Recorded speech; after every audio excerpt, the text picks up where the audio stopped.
Bonsoir à toutes et à tous, bienvenue dans ce journal. Au sommaire, remise de la liste des localités où les partis politiques UPR, BR et FCBE sont qualifiés à désigner les chefs de village ou de quartier de ville sur la base des résultats des élections communales et municipales de 2020. C'était hier au siège de la Commission électorale nationale autonome Sénat. Tirage au sort en vue de l'attribution des places aux marchands du marché moderne de Wolorguédé à Cotonou en prélude à sa mise en service. Objectif, répartir équitablement les espaces dans le nouveau marché. Et puis hors de nos frontières, Georges Abdallah, un des détenus les plus célèbres des prisons françaises, pourrait retrouver sa liberté après 40 années de réclusion. On en parle en fin d'édition.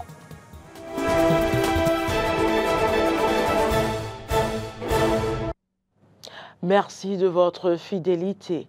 La Commission électorale nationale autonome Sénat a procédé hier à la remise de la liste des localités où les partis politiques UPR, BR et FCBE sont qualifiés à désigner les chefs de village ou de quartier de ville sur la base des résultats des élections communales et municipales de 2020. C'est en application des dispositions du nouveau code électoral que l'institution a présenté aux représentants des partis politiques concernés la répartition des 5294 sièges.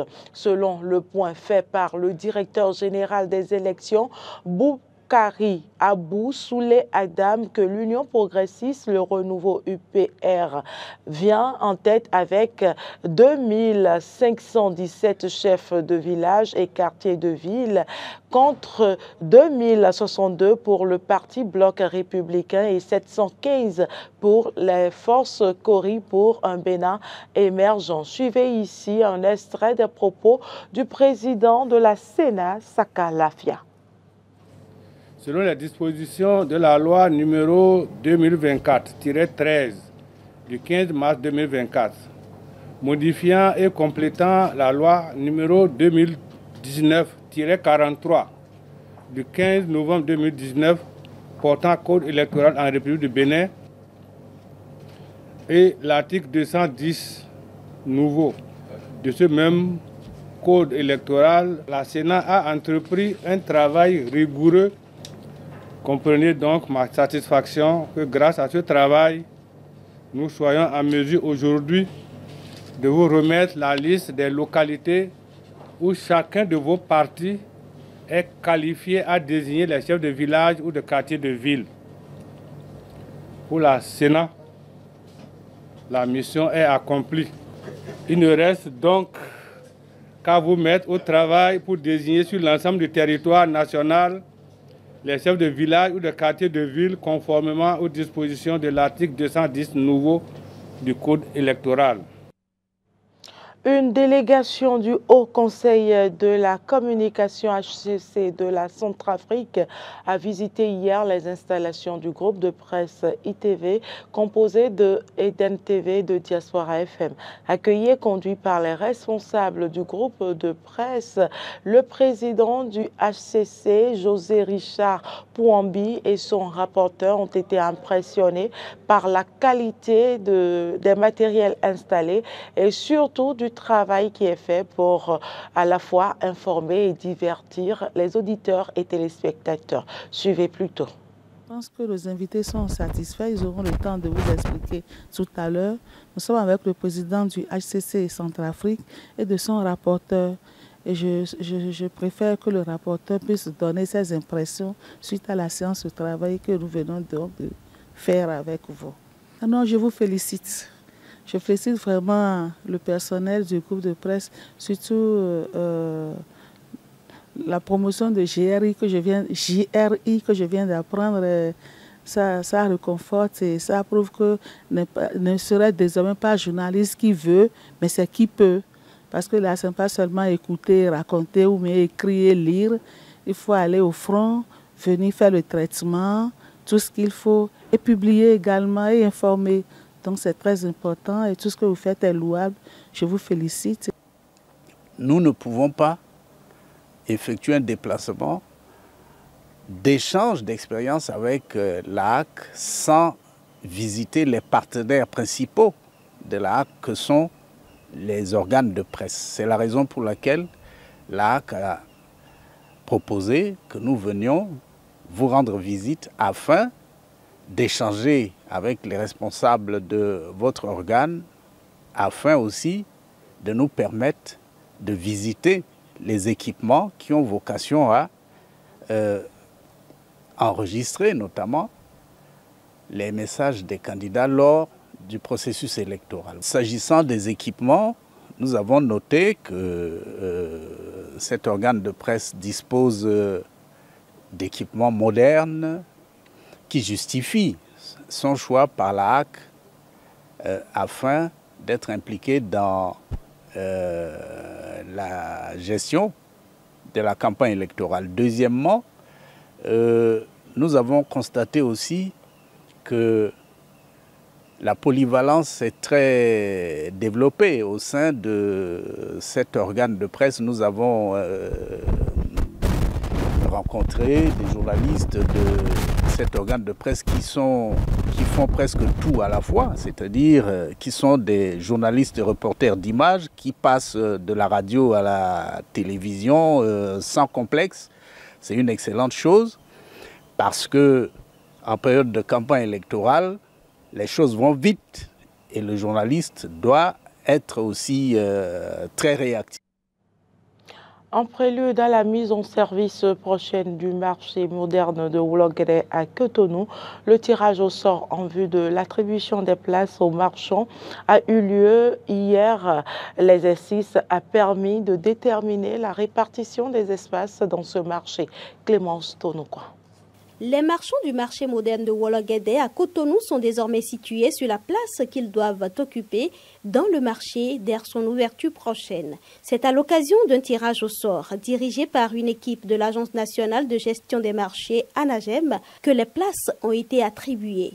Le tirage au sort effectué par les marchands eux-mêmes ou leurs représentants a permis d'éliminer toute suspicion de favoritisme. Quelques-uns apprécient l'opération. Ce sont les marchands qui occupaient le marché avant le démarrage des travaux qui sont concernés par le présent tirage. Les choses se passent bien. L'organisation mise en place est bonne. C'est la transparence que nous voulions, que nous avons eue et nous les remercions pour ça.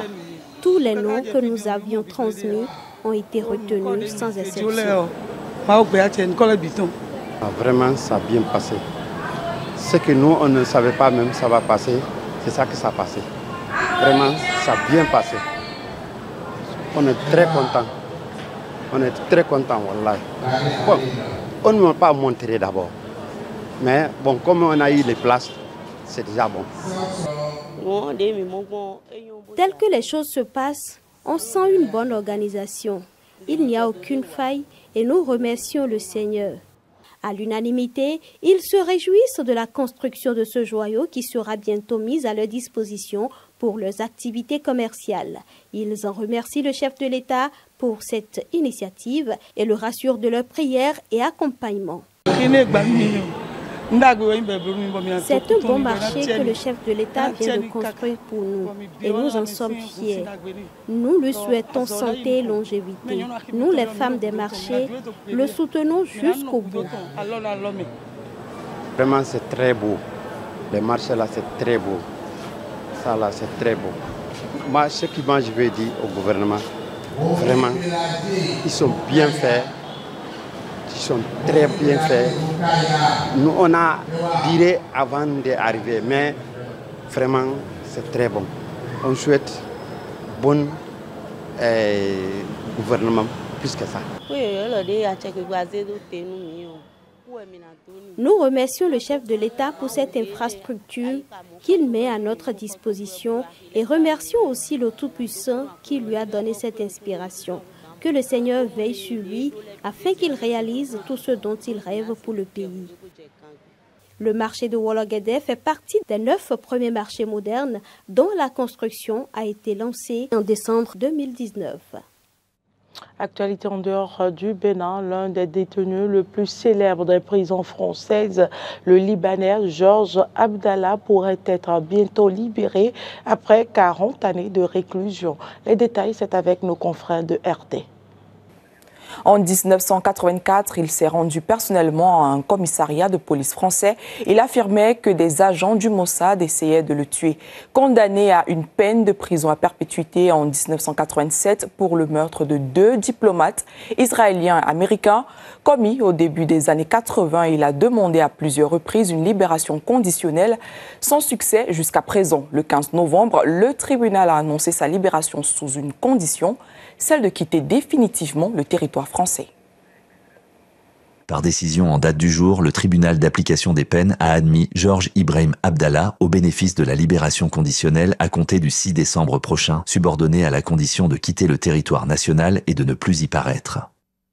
Néanmoins, il est trop tôt pour affirmer que Georges Ibrahim Abdallah sera bientôt libéré. Le parquet antiterroriste français a fait appel. Le verdict sera rendu dans un délai de 3 mois au maximum. Voici ce qu'en pense son frère qui nous a accordé une interview. Ne soyons pas prompts à dire ou ne pas dire félicitations, parce que le même jour ou peu après, le procureur représentant le gouvernement français a fait appel de la décision. C'était prévisible, quel qu'en soit le résultat, négatif ou positif. Normalement, la première décision peut faire l'objet d'un appel. Les gens n'ont pas voulu attendre pour comprendre la différence entre un arrêt de la Cour et un appel du gouvernement français. Un bon nombre de nos compatriotes sont très enthousiasmés à l'idée de voir Georges Abdallah sortir de prison après un si long emprisonnement. Mais on ne peut pas considérer la situation actuelle comme un prétexte véritable pour se réjouir, puisque la souffrance humaine est sans limite et difficile à calculer. Georges entretient régulièrement des contacts avec nous, s'inquiète constamment au sujet des événements à Gaza et au Liban. Il a consacré 40 ans de sa vie à la défense de la Palestine, du Liban et d'une cause juste de manière générale. Ce ne sont pas ses intérêts personnels qui préoccupent Georges, mais le sort de son peuple et de sa patrie. Il est fort inquiet de ce qui se passe maintenant au Liban et en Palestine. On note que les Français cherchent à se démarquer des Américains. Historiquement, ils se positionnent comme des concurrents des États-Unis pour contrôler le Liban, malgré l'opinion d'après laquelle les Français seraient amis du Liban et manifesteraient un plus grand amour envers celui-ci que les Américains. Mais il n'y a pas de place pour l'amour et la passion dans les relations internationales. Maintenant, peut-être, la France cherche à se démarquer des autres, et en ce sens, elle peut prendre une décision concrète et équilibrée. C'est tout pour cette édition. Merci pour l'attention. Bonsoir chez vous.